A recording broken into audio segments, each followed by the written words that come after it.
Go hunt those black rats. I'll stay here and handle this old rat. The white cop let out a savage laugh and fired his taser straight into the black man's chest. What he didn't know was that the man lying on the ground beneath his knee was a federal agent, and the hunt had just turned on him. Street Lewis wore a hard face that night. The heat of the day had settled into the concrete, and the downtown blocks held onto it while the city filled with shouting, sirens, helicopter blades, and the kind of tension that made every sound feel sharper than it was. People had poured into the streets after the unrest that followed the death of Michael Brown, a black teenager shot by police. And even after days of anger, grief, and televised debate, the air still carried the same raw thing underneath it all. Folks marched because they believed a line had been crossed and then crossed again, while others stayed behind their windows or watched from parked cars, waiting to see how much worse the night would get. The police had already decided what kind of night it was going to be. Lines of officers stood under streetlights and rotating blue-red wash, their helmets low, batons hanging at their sides, bodies packed tight enough to look less like men and more like a wall. Orders moved down the line in clipped voices. Squad cars blocked off side streets. The loudspeakers kept repeating warnings that nobody really heard anymore because fear and anger had their own volume. A few protesters were chanting, a few were crying. Some had that worn-out look people get when they have spent too many nights carrying the same pain and watching strangers explain it back to them like it was a misunderstanding. Bradley Jenkins stood near the center of the riot line, as if he belonged there more than anyone else. He was 32, broad through the shoulders, thick in the neck, and too comfortable in his gear. The shield hanging at his side, the body armor, the baton, the taser, the sidearm, all of it sat on him like things he enjoyed wearing.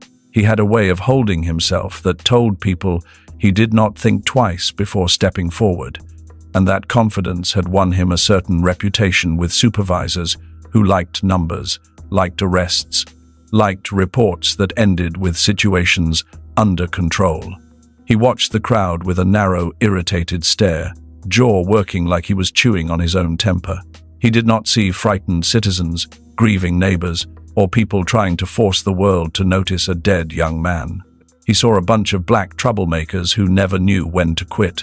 He saw another excuse for them to act like the rules did not apply, another chance for them to turn a city block into their personal playground while decent people paid the price.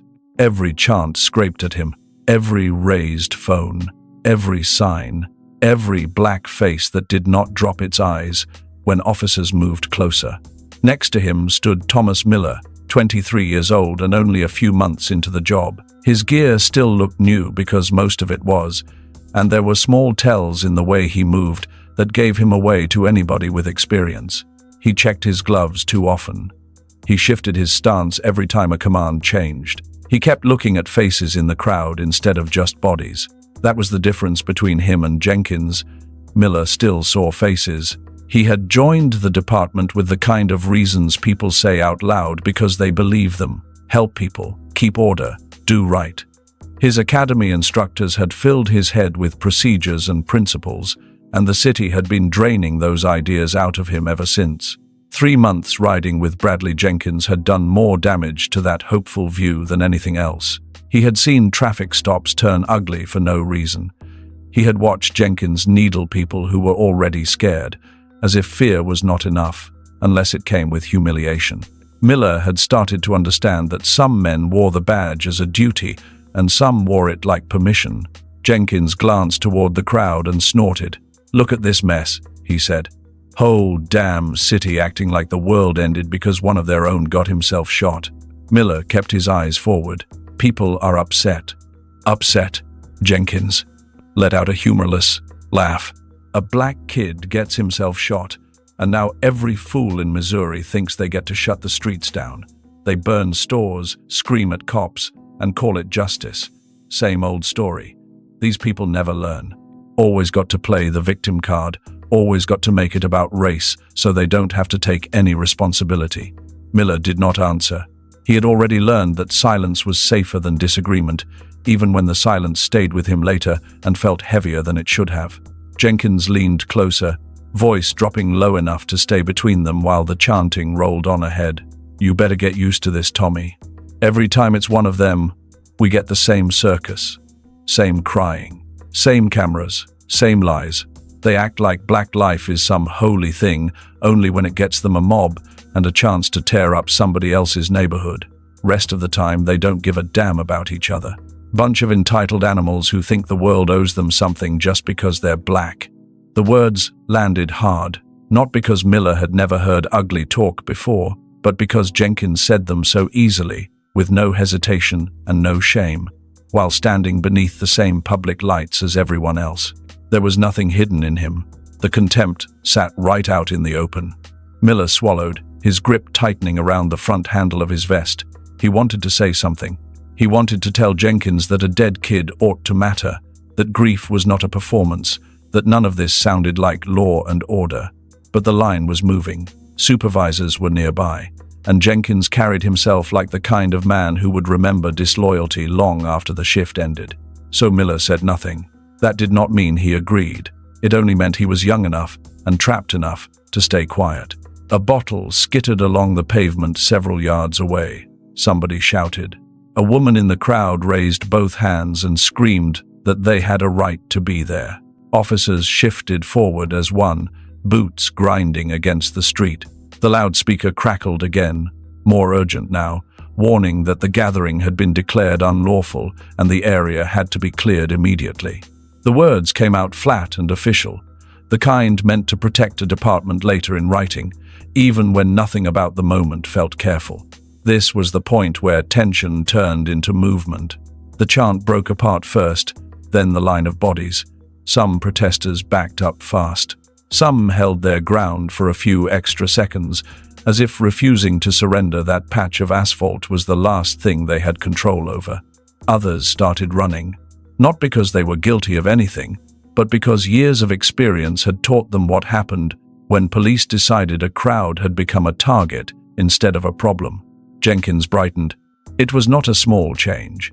It moved across his face the way a light comes on in a room. His shoulders loosened. His mouth tipped into something close to a grin. The order to disperse did not settle him. It energized him. "There it is," he said, rolling one shoulder as if warming up.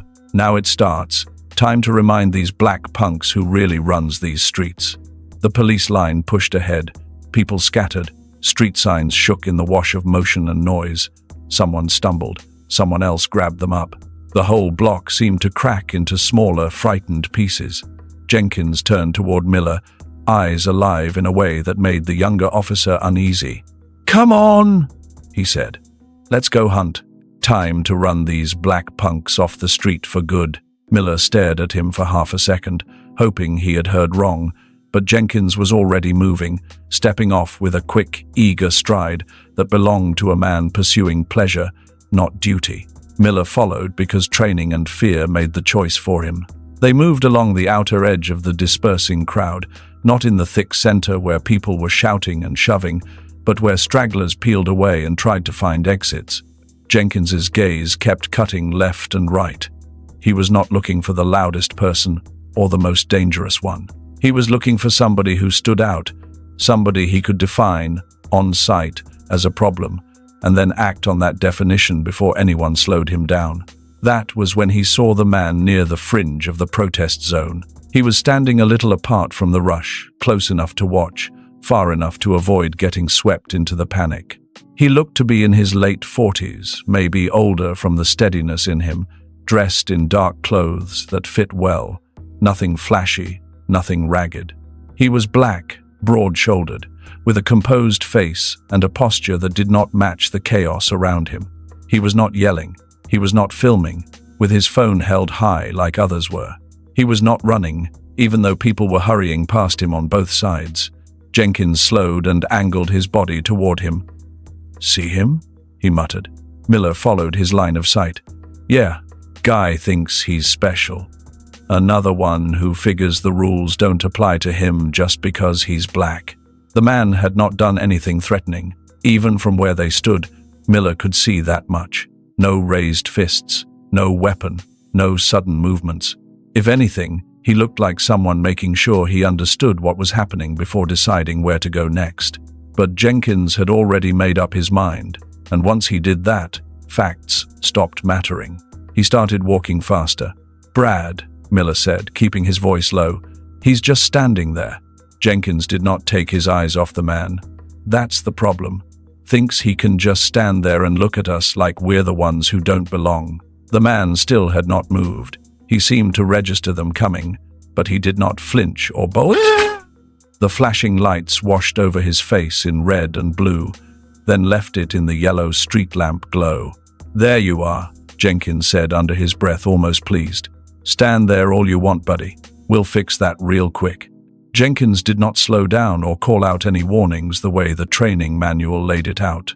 He came straight at the man with that same hard stride he used when he knew he had the upper hand, baton already sliding out of its ring on his belt. The whole thing happened fast, the kind of fast that left no room for questions. He did not bother with the usual hands up or get on the ground. He just lifted the baton and swung it hard at the black man's shoulder, the kind of swing meant to drop somebody quick and make a point. The man saw it coming at the last second. His eyes widened in surprise, body twisting away on instinct. The baton caught him across the upper arm instead of the head, a solid crack that made him grunt and stumble sideways. Pain shot through him, sharp and sudden, but he stayed on his feet. He was not expecting any of this, not from officers who were supposed to be keeping order. His voice came out rough, a mix of shock and the ache still ringing in his arm. "Wait, there's a misunderstanding here. I'm not..." Jenkins did not let him finish. He did not even seem to hear the words. Two other officers from the line had already moved in behind him, and they closed the gap without a second thought. One of them swung his own baton low, catching the man across the thigh this time. The black man buckled a little but still did not swing back or try to fight. He just kept trying to get the words out, voice tighter now from the pain. "Hold on, officers, this is a mistake. I'm not part of any trouble." They paid him no mind. Jenkins stepped in closer, face flushed with that mix of anger and satisfaction he got when things went his way. The other two officers flanked him, batons ready, and for a couple of seconds the three of them worked like they had done this before, landing short, controlled hits that kept the man off balance without giving him any chance to explain. The sounds were dull and heavy against his clothes and the parts of him they could reach. The man kept his hands visible, palms open, but it did not matter. The officers were past listening. Miller stood a few feet back, watching the whole thing unfold. His stomach tightened into a hard knot. He could see, clear as day, that the man had not done anything to start this. No weapon, no sudden move, nothing except standing there when everybody else ran. Yet here they were, three officers piling on like the guy was some kind of threat that needed breaking right now. Miller opened his mouth, then closed it again. The words he wanted to say stuck somewhere between his brain and his throat. He knew this was wrong, knew it in his gut the same way he had known a lot of things lately were wrong, but the moment moved too quick, and Jenkins was the senior man. All Miller could do was stand there and feel the helplessness settle heavier in his chest. After the last swing, when the man was finally starting to go down on one knee from the hits, Jenkins stepped back just enough to draw his taser. He did not check with anybody. He did not give another warning. He simply raised the weapon and squeezed the trigger. The prongs shot out and hit the man square in the chest. The electricity took hold right away. The black man's body jerked hard, muscles locking up in that awful, uncontrollable way. His arms flailed once, then he crumpled to the pavement, face scraping against the rough concrete as the current kept running through him for those long few seconds. A couple of people who had been hurrying past stopped for a moment, eyes wide, mouths open like they could not believe what they were seeing. One older woman even raised her phone, but another officer shoved her along before she could get a clear shot. The rest of the crowd kept scattering, too busy trying to get away from the police line to stick around and watch. The chaos on the street kept rolling, sirens still wailing, lights still flashing. But right there in that small circle, the scene felt frozen and ugly. Jenkins stood over the man on the ground, breathing hard. a tight grin pulling at the corner of his mouth. He looked at the two officers who had swung their batons with him. "That's how you handle these types," he said, voice low but pleased. One of them nodded and reached out, and the three of them slapped palms in a quick, satisfied high five, the kind guys give after a tough play on the field. It was quick, almost casual, like they had just finished a job well done, instead of putting a man on the ground for no clear reason. Miller saw the high five and felt something cold run through him. He had been with Jenkins long enough to know the man enjoyed these moments more than he should, but seeing it right there in the middle of the street, with the guy still twitching on the concrete, made the whole thing feel even worse. He wanted to step in, wanted to say this had gone too far, but his feet stayed planted and his mouth stayed shut. The helplessness was starting to feel like something that might not go away anytime soon. Jenkins did not stop once the taser clicked off. He moved in right away, knee dropping hard onto the man's back before the black man could even try to catch his breath. The other two officers were right there with him, one grabbing an arm, the other pressing down on the legs. They flipped the man face down on the sidewalk, concrete rough against his cheek, and Jenkins twisted one of the man's arms behind him with more force than needed. The cuffs came out fast, metal ratcheting tight around the wrists. The man did not fight back. He lay there breathing in short pulls, trying to stay still so they would not have any excuse to keep hitting, but Jenkins kept acting like this was some dangerous criminal who might explode at any second. He leaned his full weight down, elbow digging into the middle of the man's back, voice rough in the man's ear. "Stay down, you hear me?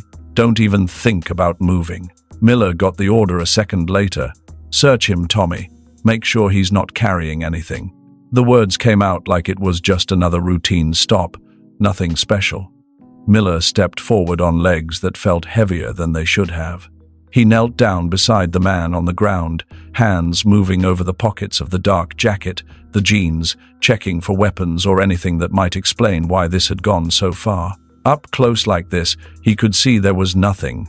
No gun, no knife, no nothing that looked like a threat. The man just lay there, breathing steady now that the electricity had stopped, face turned to the side with a small cut on his cheek from the fall. The whole thing felt wrong in a way Miller could not shake. This man had not raised his voice, had not swung at anybody, and yet here he was getting treated like the most dangerous person on the street. Jenkins stayed crouched there, one hand still pressing down even though the cuffs were on tight. He was breathing hard, but there was a satisfied look in his eyes, the kind that said he had done what needed doing and the rest of the world could catch up later. The other two officers stood up slowly, dusting off their gloves, and one of them muttered something about another one who thought he could stand there like he owned the block. Jenkins gave a short laugh and reached out again. The three of them slapped palms once more, quick and easy, like they had just cleared a tough play and were proud of the teamwork. Miller saw it out of the corner of his eye while he finished the search. That high five sat in his stomach like bad food. He kept his head down, hands moving mechanical through the man's pockets, but inside he was turning the whole scene over and over. This was not how it was supposed to go. Not when the guy had done nothing but stand still. Around them, the rest of the street stayed loud and messy. People were still running, officers were still pushing the crowd back, sirens kept cutting through the night. But in this small patch of sidewalk, everything had gone quiet in a different way. The kind of quiet that feels thick and heavy, like something important had just shifted and nobody quite knew what it meant yet. Miller finished the search, found nothing but a wallet and some ordinary things, and stood up. He wanted to say something to Jenkins, wanted to ask why they had gone at the man so hard when he had not done a thing, but the words would not come. He felt the pressure of the job, the years Jenkins had on him, and the fear that speaking up right now would only make things worse for everybody. So he stayed quiet, the way he had been staying quiet a lot lately, and that choice sat on him heavier than the vest he wore. Jenkins finally stepped back, wiping his hands on his pants like the job was finished. He looked down at the man on the ground, still cuffed and face down, and gave a small nod, like he had proved whatever point he needed to prove. The other officers moved off a little, already looking for the next person who might not move fast enough. Miller stayed where he was, eyes on the man they had just taken down, feeling the wrongness of it all settle deeper. The night was still young. The chaos on the street kept rolling, but right there something had changed. It was not loud, and it was not finished, but Miller could feel it in his bones. This was not going to end the way Jenkins thought it would, not by a long shot. The street was still full of noise and running feet, but right there on that patch of sidewalk everything felt smaller and tighter after the taser stopped buzzing. The black man lay face down where Jenkins had dropped him, breathing in short, shaky pulls, the cuffs biting into his wrists. He had taken the hits from the batons and the jolt from the taser without fighting back, but now his voice came out weak and strained, like every word cost him something. "Wait, there's a misunderstanding here. My name is Arthur Hayes. I'm a cop on duty. This is all a mistake." Jenkins stood over him, one boot still planted near the man's shoulder, and let out a short, ugly laugh that did not have any humor in it. He wiped the back of his hand across his mouth and looked down like the words were the funniest thing he had heard all night. "A cop? You? Come on, man. You really think I'm dumb enough to buy that from some black guy lying on the ground? You made that up on the spot, didn't you? Just like the rest of them always got a story ready when they get caught." He shook his head, the contempt plain on his face, the kind that came from years of deciding who belonged on which side of the line. These black rats always pull the same crap. Think they can talk their way out of anything? Well, not tonight. The two other officers who had helped with the batons stood a few steps away, still catching their breath, gloves dusty from the concrete. Jenkins glanced over at them and jerked his thumb toward the rest of the dispersing crowd. "You boys go on ahead. Keep hunting those black rats out there. Enjoy the chase while it lasts. I'll stay right here and take care of this old rat myself. Wouldn't want him messing up the fun for everybody else." He said it easy, like he was handing out assignments for a regular shift, but the smile on his face made it clear he was getting a kick out of staying behind. The other two nodded, slapped each other on the shoulder once more, and moved off into the chaos, their boots crunching on broken glass and loose gravel as they went looking for the next person who did not run fast enough. Miller stayed where he was, a couple of feet back, watching the whole exchange. His stomach had not settled since the baton started swinging, and now it felt even heavier. He had heard Jenkins talk rough before, but this was different, more open, like the man did not care who heard the hate in his voice. Miller kept thinking about how the guy on the ground had not done a single thing except stand still, and yet here Jenkins was treating him like some kind of enemy that needed to be put in his place. The helplessness Miller felt earlier had grown into something sharper, something that made his hands feel cold inside his gloves. Jenkins crouched down again, knees popping a little from the weight of the gear. He reached into the man's jacket pocket and pulled out the wallet, flipping it open with one hand while the other stayed pressed on the man's back. "Let's see what kind of lies you got in here, Hayes, or whatever you call yourself." He thumbed through the cards, the driver's license, a couple of folded receipts, and then stopped. His fingers froze on a thin leather flap. Inside was a gold badge, shiny even under the streetlights, and next to it a federal ID card with a photo that matched the face on the ground. The name printed clear across the top: Special Agent Arthur Hayes, Federal Bureau of Investigation. Miller saw it at the same moment.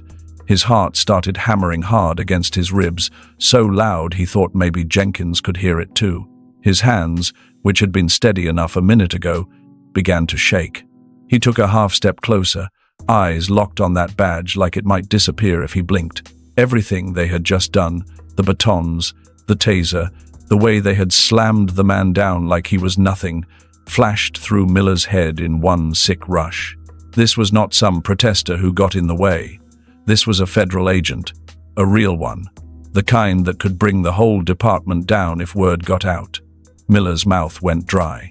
He understood right then that this had gone way past the point where they could fix it with an apology or a quick report. This was the kind of mistake that followed you for the rest of your career, maybe even your life.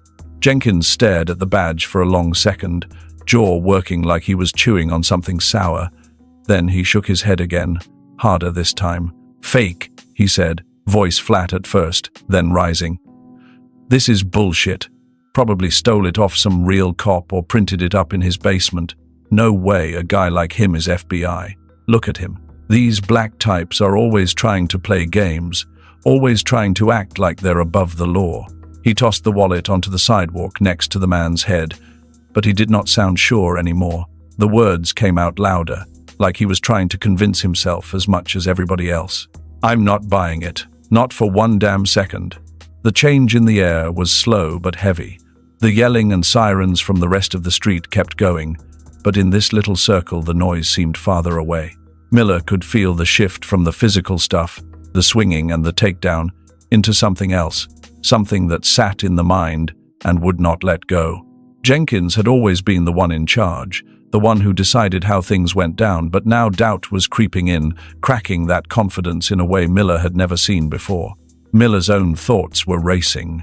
He kept seeing the badge in his head, the official seal, the federal lettering. If this was real, and deep down he already knew it was, then Jenkins had just assaulted a federal officer on the street in front of witnesses. The paperwork, the questions, the internal affairs people, they would all come calling, and Miller's name would be right there next to Jenkins, because he had stood by and done nothing. Jenkins stood up slowly, wiping his hands on his pants like he could brush the whole thing off, but his eyes kept darting back to the wallet on the ground. This changes nothing, he muttered, more to himself than to Miller. Guy still acted suspicious, still didn't follow orders, probably some kind of setup or something. The words sounded weaker the second time, though, like even he could hear how thin they were. The night had started with Jenkins calling the shots, hunting through the crowd like he owned it, but now the control was slipping, turning into something else entirely, something that felt a lot like the beginning of a fall. Miller swallowed hard and finally found enough voice to speak, though it came out quiet. "Brad, that badge looks real." He did not say more. He did not need to. The look on Jenkins' face told him everything. For the first time all night, the senior officer did not have a quick comeback. He just stood there, breathing a little heavier, staring down at the man they had cuffed and shocked and called a rat. The psychological weight settled in slow, pressing down on all three of them in different ways. Hayes stayed quiet now, face still against the concrete, but Miller could see the steady rise and fall of his back, like he was waiting for the next part to play out. Jenkins looked like a man who had just realized the game he thought he was winning had rules he had never read. And Miller felt caught in the middle, the kind of caught that made a young cop wonder how he had let things get this far without speaking up sooner. The streetlights kept flashing red and blue across the scene, but the real tension now was inside their heads, growing thicker with every second that passed. This was no longer about clearing a protest. It was about what happened when the wrong man got put on the ground and the truth finally showed itself. Jenkins tried to hold on to his anger, but it was starting to mix with something closer to fear, and that mix did not sit easy on a man who had spent years believing he could never be the one in trouble. Chapter 6. The trap closes. Jenkins still had not moved much. He kept shifting his weight from one foot to the other, eyes flicking between the man on the ground and the wallet lying open beside him. Miller could see the wheels turning in his partner's head, the way he was trying to find some angle that would make this all go away. But the badge was still there, plain as day under the streetlight, and nothing Jenkins said could change what it meant. After a long minute, Jenkins finally reached down and unlocked the cuffs with a sharp click. The metal fell away from Hayes's wrists. "Get up," Jenkins said, voice rough but not as sure as it had been before. Slow, no sudden moves. Hayes did not rush. He pushed himself up on one arm, then the other, taking his time like he had all night to do it. When he finally stood, he brushed a little dirt off the front of his jacket with steady hands. There was no anger in his face, no shouting, no demands. Just that same calm look he had when they first spotted him standing still in the crowd. That calm hit harder than any yelling could have. It filled the space between them and made Jenkins look smaller somehow, even though Jenkins still had the height and the gear and the gun on his hip. Miller watched it happen and felt the pressure build in his own chest. This man was not scared. He was not even mad in the way most people would be after getting hit and shocked. He was in control, and that control was the scariest part of all. Hayes looked Jenkins straight in the eye and spoke quiet, like he was laying out facts instead of throwing accusations. "My name is Special Agent Arthur Hayes. I've been working undercover as part of a federal investigation into repeated misconduct by officers in this department. Your name came up more than once, Jenkins. Excessive force on multiple stops, targeting black citizens without cause, false reports to cover your tracks. We've got statements from 4 different people you put in the hospital last year alone, all of them saying you went way past what the situation called for." He paused, letting the words settle. "Tonight was the last piece. We needed to see it for ourselves." Jenkins opened his mouth, then closed it. His face had gone pale under the streetlights, the flush from earlier completely gone. He tried to laugh it off again, but the sound came out thin. "You're lying. This is some kind of setup. You people always find a way to twist things." The words carried that same sharp contempt, but now they sounded desperate, like he was throwing them out because he had nothing else left. Hayes did not raise his voice. He just kept talking, steady and clear. "We've been watching for months. Body cams on other officers, street cameras, even a couple of undercover assets in the crowd tonight. Everything that happened here, from the moment you swung that baton until you put the cuffs on me, is on tape. Multiple angles, sound included. The part where you told your men to go hunt black rats while you stayed to handle this old rat, that's recorded too. Every word." Miller felt his knees go weak. He had known something was coming, but hearing it laid out like this, with dates and names and proof, made it real in a way he could not push away. He thought back to all the times he had stayed quiet when Jenkins pushed too hard on a traffic stop, all the times he had told himself it was just the job. Now those moments were piling up in his head, mixing with what had happened tonight, and the weight of it made him feel sick. Jenkins had always acted like the rules bent for him, like his badge gave him permission to treat people any way he wanted, as long as they looked a certain way. But the rules had caught up, and they had caught up hard. Jenkins took a half step back, hands opening and closing at his sides. The hunter look was gone from his eyes. In its place was something closer to a cornered animal, the kind that realizes too late the trap had been set from the beginning. "You set me up?" he said, voice cracking a little. "You stood there on purpose, didn't you? Let me come at you so you could get this on tape." Hayes gave a small nod, still calm. "That's how these things work. We give people enough rope. You took it and tied the noose yourself." He reached into his own pocket, slow enough that nobody would think he was going for a weapon, and pulled out a small radio. "Control, this is Hayes. Situation resolved. Request backup and medical for the suspect." He said the word suspect without any heat, like it was just part of the report. But the way it landed on Jenkins made the man flinch. The other officers who had gone off to chase the crowd were already coming back, drawn by the change in the air and the sight of their senior man standing there looking lost. One of them saw the open wallet and the badge still on the ground and stopped short. "What the hell is going on?" he asked, but nobody answered him right away. The night had flipped completely. Jenkins, the man who had spent the whole evening deciding who was a threat and who was not, was now the one being looked at like the problem.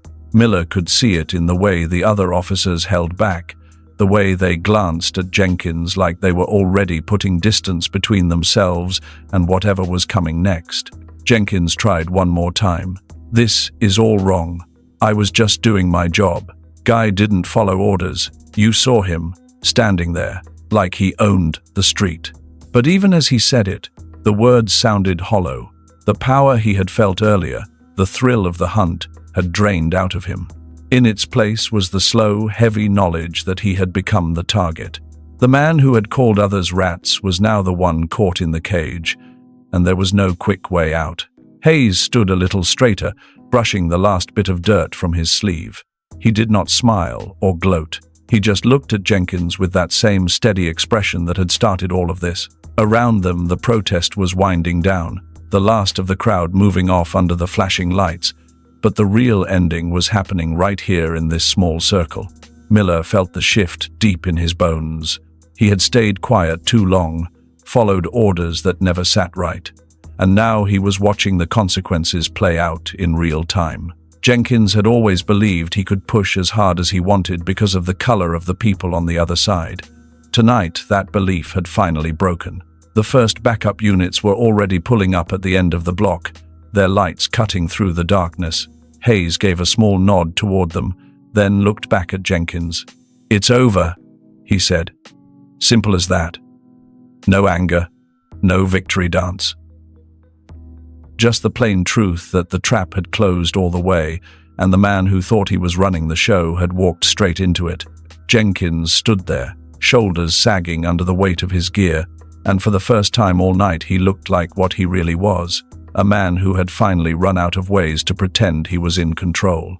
The slow burn that had started with a crowd and a baton had reached its turning point, and the fire was now burning in the other direction. The backup units rolled up slow and steady, their lights cutting through the dark in that familiar red and blue pulse that everybody on the street knew too well. Captain Sullivan stepped out of the lead car first, a thick-set man in his late 50s with a face that had seen more than its share of bad nights. He moved, like someone who had learned a long time ago that rushing never fixed anything worth fixing. Behind him came 4 more officers, all of them quiet, eyes scanning the scene the way they did when they knew something had already gone sideways. The rest of the protest had mostly cleared out by then, just a few stragglers still being herded down the block, but the little circle where Jenkins, Miller, and Hayes stood stayed lit up and still, like the whole world had narrowed down to that one patch of sidewalk. Sullivan walked straight over without saying much at first. He took in the open wallet on the ground, the badge still lying there plain as day, and the way Hayes stood calm with his hands at his sides.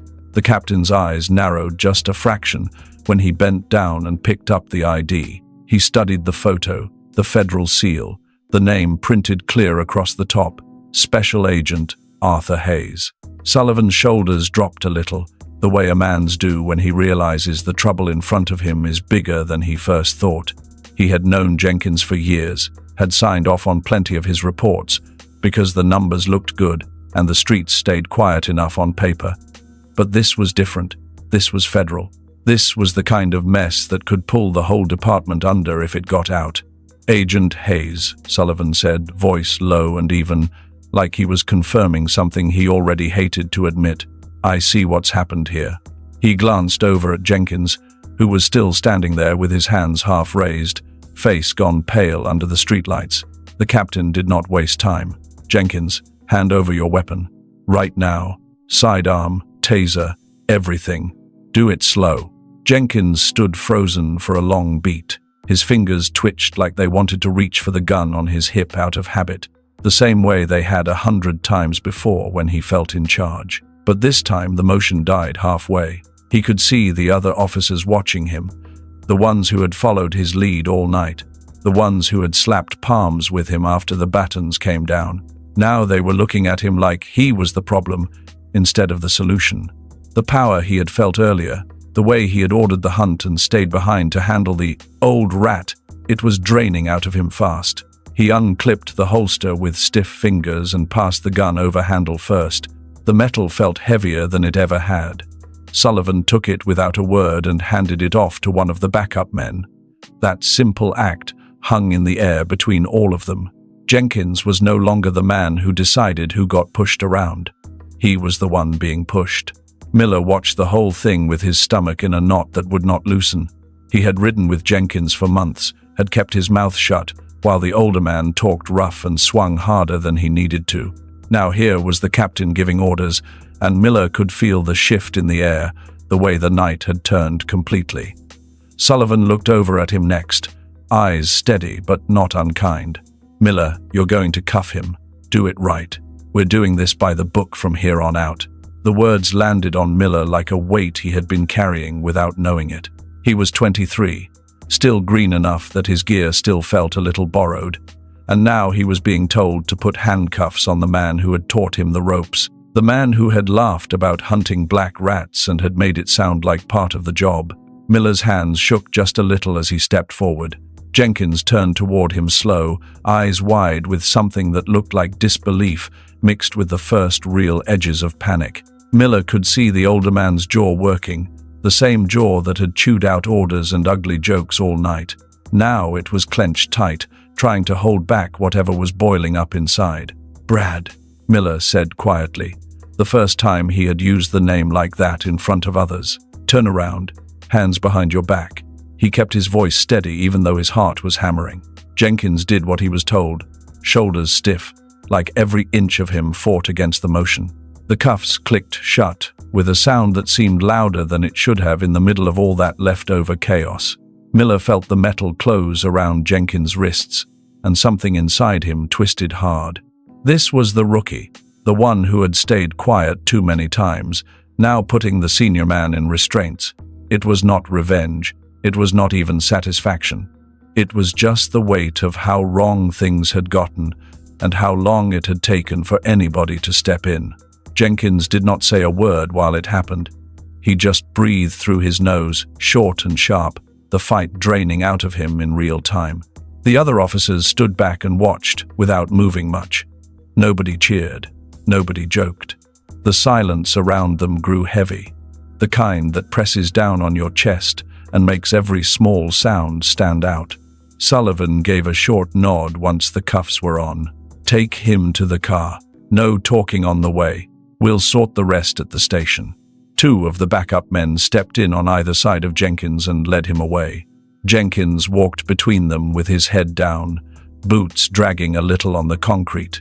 The man who had grinned and high-fived after putting Hayes on the ground was gone.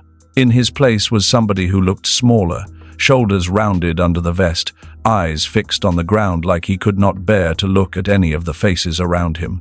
The panic was there, buried deep, but he kept it locked down tight, the way a man does when he knows the fall has already started, and there is no stopping it now. Miller stayed where he was for a long minute, watching them load Jenkins into the back of the squad car. The door shut with a solid thunk that sounded final. Hayes stood a few feet away, still calm, rubbing his wrists where the earlier cuffs had left marks. He did not say anything to Miller, did not need to. The younger officer felt the full weight of the night settle on him then, all the times he had looked away, all the words he had swallowed. Sullivan clapped a hand on Miller's shoulder, not hard, just enough to bring him back. "You did what you had to, son. Go get a cup of coffee. We'll need your statement later." Miller nodded, but inside, he knew the coffee would not wash away the taste of what had just happened. The public fall was complete. Jenkins, the man who had thought he could run the street any way he wanted, was being driven away in the back of his own department's car, and the only sound following him was that heavy, unbroken silence. The federal investigation opened up wide after that night, the kind that starts slow and then picks up speed until it feels like it is everywhere at once. Agents from Hayes' office came in and started pulling files, talking to people who had not spoken up before because they figured nobody would listen. Old cases that had been closed quick started coming back open. There was the mechanic from 2 years back, a black man who had been pulled over for a broken taillight and ended up with a broken jaw after Jenkins decided he was moving too slow. Then came the woman who ran the corner store, her son cuffed and slammed against a wall because Jenkins said he looked like he might cause trouble. One after another they stepped forward, telling their stories in quiet voices that carried more weight because they had waited so long. It turned out this was not some one-time slip on a chaotic protest night. Jenkins had been building a record of pushing too hard, targeting the wrong people for the wrong reasons, and writing it all up like it was just good police work. The paperwork showed the pattern clear enough that even the department brass could not look away anymore. The trial took months to get going, the way these things always do when lawyers start arguing over every detail. When it finally reached the courtroom, the place was packed with folks from the neighborhood, a few reporters, and some of the same officers who had been on the street that night. Jenkins sat at the defense table in a plain suit that looked borrowed, his hands folded in front of him like he was trying to hold himself together. He had lost weight in the time between the arrest and the trial. The confidence that used to fill up a room was gone, replaced by a tight, nervous look that made him seem smaller than he ever had on the job. Miller sat in the back row, called as a witness earlier in the week. and he kept his eyes on the floor most of the time. He had given his statement straight, no sugarcoating, and now he was here to see how it all ended. The video was the main thing everybody waited for. When the prosecutor played it, the courtroom went so quiet you could hear the air conditioning hum. The footage from the street cameras and the hidden feeds Hayes had been running showed every second. Jenkins swinging the baton without warning, the other officers joining in, the taser prongs hitting Hayes in the chest, the way Jenkins had stood over him afterward and told the others to go hunt black rats while he handled the old rat himself. The jury watched it all without blinking much. 12 ordinary people, some retired, some still working, faces that could have been anybody from the neighborhood. They saw the unprovoked hits. They heard the ugly words. They saw Hayes lying there, not fighting back, just trying to explain. When the tape ended, there was not much the defense could say that sounded right. The lawyer tried talking about split-second decisions and high-stress situations, but the pictures on the screen had already done their work. The violence had no reason behind it except the one Jenkins carried inside him, and the jury could see that plain. Jenkins took the stand near the end, trying to explain himself in a voice that cracked more than once. He said he thought Hayes was part of the trouble, that the man had not followed orders, that things moved fast on nights like that. But even he seemed to know the words were not landing. The racism that had come out so easy on the street sounded worse when it had to be defended in open court. The jury listened, then went back to their room. They did not take long. When the foreman stood up and read the verdict, the word guilty landed like a door closing for good. The judge looked down at Jenkins and laid out the sentence without raising his voice. 15 years. The number hung in the air while Jenkins sat there, shoulders slumping further, the last bit of fight draining out of him. 15 years meant he would be in his late 40s when he got out, if he got out at all. No more badge.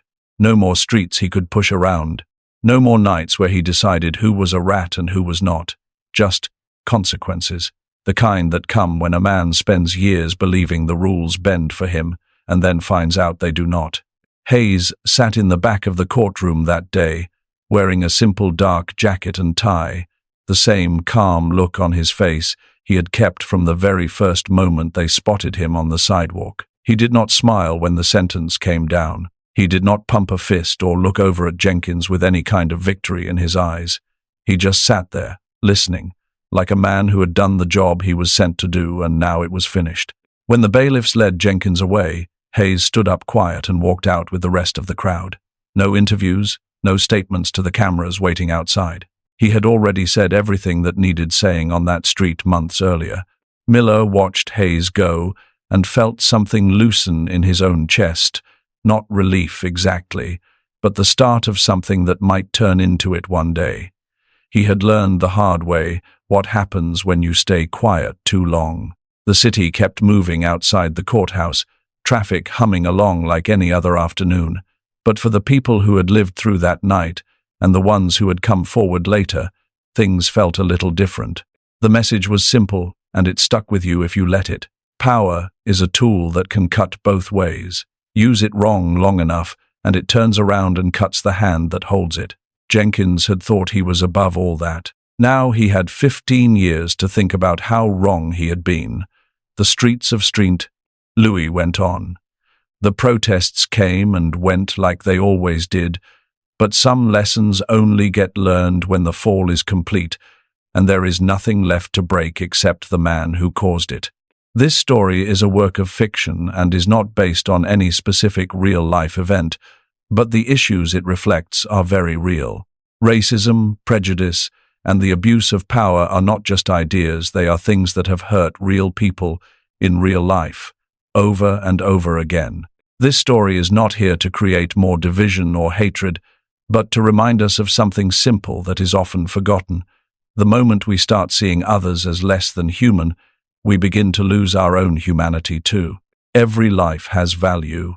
All lives matter, not to erase anyone's pain, but to remind us that every single person, no matter their race, background, or status, deserves respect, fairness, and protection. Power, when it is not guided by responsibility and basic human decency can easily turn into something dangerous. And when that happens, the system meant to protect people can become the very thing that harms them. The real lesson here is not just about punishment, but about awareness. Don't let prejudice guide your actions. Don't stay silent when you know something is wrong. And never forget that every person you see is carrying a life just as important as your own. If this story made you think, or made you feel something, take a moment to share your thoughts. Leave a comment below and let me know what you think. And if you want to see more stories like this, don't forget to like and support